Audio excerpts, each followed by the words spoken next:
বলছিলেন? হ্যাঁ কইছি। সত্যি কেন সত্যি কেন ভাই আপনি বলেন তো?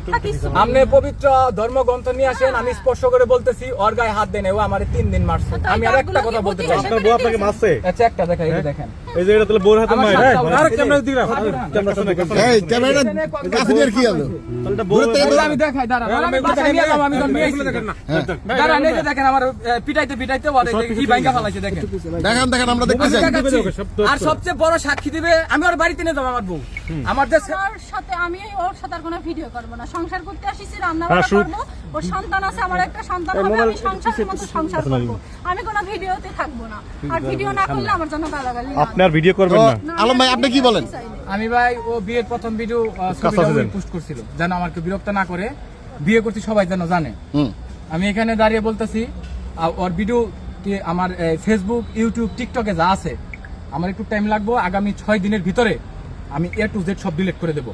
আচ্ছা, এবং আপনারা যারা এই পর্যন্ত আমাকে গালিগালাজ দিয়েছেন, ও যা স্টেটমেন্ট দিয়েছে আমি আপনাদের স্বীকার করতেছি, ও ভালো, আমি অপরাধী, আমার মা অপরাধী, আমি খারাপ, আমার মা খারাপ, আমার ফ্যামিলি খারাপ।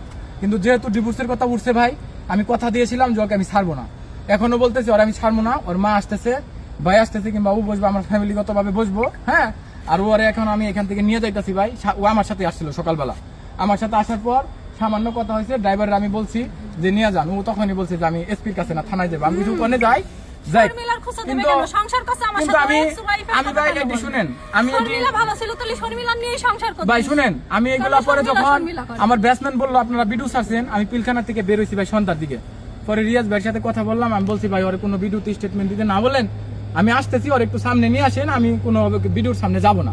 পরে ওরা আমি ভালো মতো বলছি চলো, ওর রাগ বেশি, হয়তো মাথা ঠান্ডা হইলে দেখা যাবে যে আমরা ফ্যামিলিগতভাবে বসে যেটা একটা মিউচুয়াল সিদ্ধান্ত একটা আমরা যাব।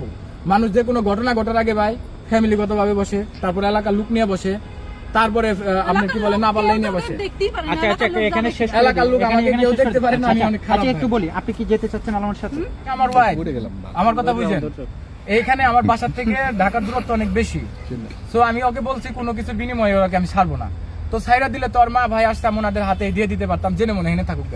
তো রাত করে ওরে তো আমি এভাবে এখানে ফালিয়ে রেখে যাইতে পারি না। যখন ছাড়াছাড়ি হবে তখন ও রাত্রি যেখানে মনে সেখানে থাকবে।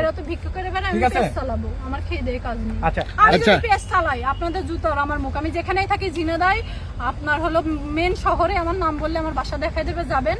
আর আমি যদি কখনো ভিডিও করি আমি ঢাকা শহরে চলে যাবো, আপনারা যে আপনাদের জুতার আমার মুখ, আমি যদি কখনো কোনো পেজ খুলি তখন আপনাদের জুতার আমার মুখ।